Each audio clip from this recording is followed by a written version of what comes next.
और सामान्य एक माला शास्त्र भी है, जिसमें काष्ठ की माला है, चंदन की माला है, धातु की माला है, मोतियों की माला है, स्फटिक की माला है। माला शास्त्र में माला माल करने वाली कोई माला है तो रुद्राक्ष की माला है। वो मालाओं में राजा है, राजा। उसे कोई इससे बड़े कोई माला है ही नहीं। और इतनी संकुचितता समाज में फैली है कि शिव जी का मंत्र है तो ही रुद्राक्ष की माला से जाप करें। कितना गलत है। अधूरे व्यक्ति बहुत गलत करते हैं। माला शास्त्र उनको पढ़ना चाहिए ना। इसमें सभी मालाओं का महात्म्य अलग अलग गाया है, लेकिन दुनिया के सभी देवी देवताओं का मंत्र रुद्राक्ष की माला से जाप कर सकते हैं। लेकिन कोई भी देव का मंत्र, कोई भी देवी का मंत्र जब रुद्राक्ष की माला से हम करेंगे तब उसका पुण्य 10 गुना अधिक हो जाता है। और एक रुद्राक्ष की माला धारण करें, दूसरी रुद्राक्ष की माला से जाप करें तो ये मंत्र 10 कोटि गुना अधिक फल देता है। इसीलिए जो माला पहनते हैं इसे जाप नहीं करना चाहिए। जो जाप करते हैं उसको कभी पहनना नहीं चाहिए। आपकी माला किसी को देनी ना चाहिए, किसी की माला कभी लेनी भी नहीं चाहिए। और माला भी एक बहुत बड़ा विज्ञान है। कभी पहली अंगुली से माला नहीं करनी चाहिए, कभी अंगूठे से भी नहीं। उसका पूरा नियम है, पहली और आखिरी अंगुली को छोड़ दीजिए, दोनों अंगुली। तो दूसरी जो अंगुली है उसको ऊपर, नीचे की अंगुली नीचे, दूसरी और अंगूठा का सपोर्ट, ऐसे माला करनी चाहिए। लेकिन माला करने की कोई क्लासेस नहीं है और सदगुरु के पास बैठकर माला करने का सीखते नहीं है और सदगुरु के पास वक्त नहीं है सिखाने का। इसलिए माला पद्धति बहुत बड़ा विज्ञान है।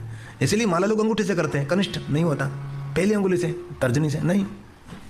अनामिका नीचे रहती है और मध्यमा ऊपर रहती है, अगर अंगुष्ठा का सपोर्ट रहता है। वो हृदय की बराबर माला रखकर नाभि तक के गहरे श्वास लेकर एक एक मंत्र स्पष्ट बोलना पड़ता है।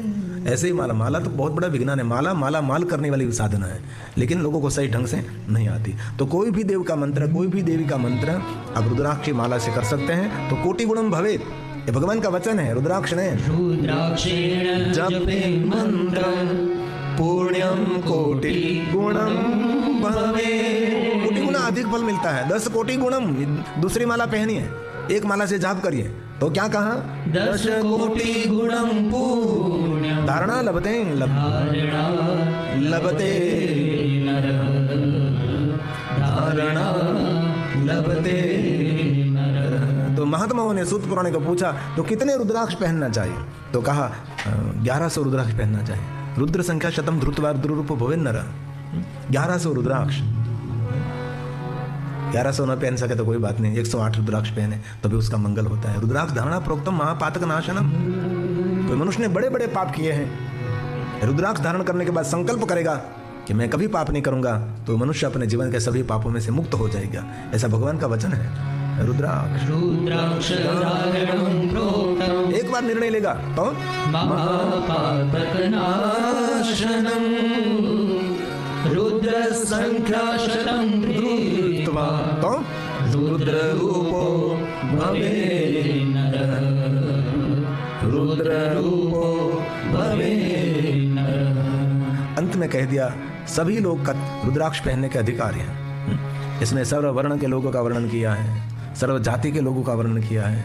दिन में पहन सकते हैं, रात में पहन सकते हैं, सुबह में पहन सकते हैं, शाम को पहन सकते हैं। लेकिन रुद्राक्ष कौन नहीं पहन सकता उनके लिए भी कहा है। आदमी तो कह दिया ब्राह्मण क्षत्रिय सभी वर्ण के लोग रुद्राक्ष 24 घंटे रुद्राक्ष पहन सकते हैं। जिस अपवित्रता का वर्णन यहाँ से मैं नहीं कर सकता, ऐसी अपवित्र अवस्था में भी मनुष्य रुद्राक्ष को पहन सकता है। क्योंकि अपवित्रता को पवित्रता का दान करने वाला शंकर भगवान का श्रेष्ठ कोई वरदान है तो रुद्राक्ष है। इसलिए बेहद अपवित्र आप हैं तो भी रुद्राक्ष पहन सकते हैं। लेकिन कौन नहीं पहन सकता उसके लिए एक श्लोक,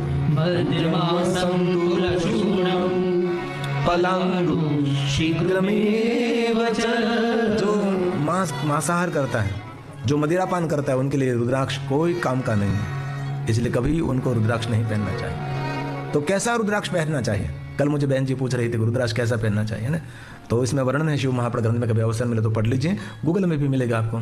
एक मुखी रुद्राक्ष साक्षात शिव का स्वरूप है, सभी कामनाओं की पूर्ति करता है। 2 मुखी रुद्राक्ष महादेव का स्वरूप है, अखंड सौभाग्य रखता है, आपका जीवन मंगलमय बनाता है। 2 मुखी रुद्राक्ष महादेव का स्वरूप। 3 मुखी रुद्राक्ष ब्रह्मा विष्णु महेश का स्वरूप है, जो विद्या देता है, जो पढ़ता है विद्यार्थी उनके लिए 3 मुखी रुद्राक्ष श्रेष्ठ माना जाता है। 4 मुखी रुद्राक्ष ब्रह्मा जी का स्वरूप है, धर्म अर्थ काम और मोक्ष 4 मुखी रुद्राक्ष पहनने से मिलता है। 5 मुखी रुद्राक्ष पंच देवताओं का स्वरूप है, आरोग्य प्रदान करता है 5 मुखी रुद्राक्ष। और 6 मुखी रुद्राक्ष भगवान कार्तिकेय का स्वरूप है, और 6 मुखी रुद्राक्ष पहनने से मनुष्य निर्भय रहता है, अंदर से जिनको भय रहता है उनके लिए 7 मुखी रुद्राक्ष, और जिनको विजय प्राप्त करने, कोई भी क्षेत्र में सफल होना है उसके लिए 6 मुखी रुद्राक्ष। और 7 मुखी रुद्राक्ष कामदेव का स्वरूप है, सभी कामनाओं की पूर्ति करने के लिए, जो कुछ कामना आध्यात्मिक हो, सामाजिक हो, जो कामना पूर्ति करिए उनके लिए 7 मुखी रुद्राक्ष साक्षात कामदेव का स्वरूप है। 8 मुखी रुद्राक्ष निर्भयता का दान करते भैरव का स्वरूप है, अष्ट भैरव का स्वरूप है 8 मुखी रुद्राक्ष। 9 मुखी रुद्राक्ष 9 दुर्गा समान है, शक्ति उपासकों के लिए 9 मुखी रुद्राक्ष श्रेष्ठ है। 10 मुखी रुद्राक्ष विष्णु देव का स्वरूप है, विष्णु उपासकों के लिए 10 मुखी रुद्राक्ष श्रेष्ठ है। 11 मुखी रुद्राक्ष 11 रुद्र तुल्य है, जिनको वीरता प्राप्त करने हैं, लड़ना है, उनके लिए 11 मुखी रुद्राक्ष श्रेष्ठ है, रुद्र का स्वरूप है, दूसरों की रक्षा करने के लिए ये रुद्राक्ष अति श्रेष्ठ है।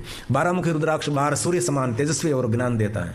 13 मुखी रुद्राक्ष विश्वदेव का स्वरूप है, अखंड सौभाग्य, मंगलमय और शुभ करने वाला होता है। 14 मुखी रुद्राक्ष परम सदाशिव जी का स्वरूप है, विद्या प्रदान करता है, इसलिए एक मुख से लेकर 14 मुखी रुद्राक्ष का वर्णन शिव महापुराण ग्रंथ में अद्भुत गाया है और देवी पुराण में 21 मुखों तक गाया है। इसलिए कोई भी रुद्राक्ष मनुष्य मात्र का मंगल करता है। रुद्राक्ष कभी हमारा अहित नहीं करता, हमारा कुकर्म हमारा अहित कर सकता है, रुद्राक्ष कभी अहित नहीं करता, रुद्राक्ष हमेशा हमारा हित करता है। साक्षात भगवान शिव जी का स्वरूप है, रमरुद्र रुग्णाशाय धनवंतर, रुद्र स्वरूप है, साक्षात रुद्राक्ष शंकर भगवान का स्वरूप है। इसलिए शिव महापुराण ग्रंथ में 2 श्लोक में कहा, एतत् सुनुया नित्यम महात्म्यम परम शुभम, जो कोई ये कथा सुनेंगे उनका शुभ होगा, उनका मंगल होगा।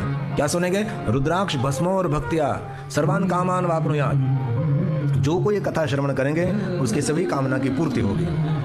ये कथा श्रवण करने से क्या मिलेगा? तो उसके लिए श्लोक आया है,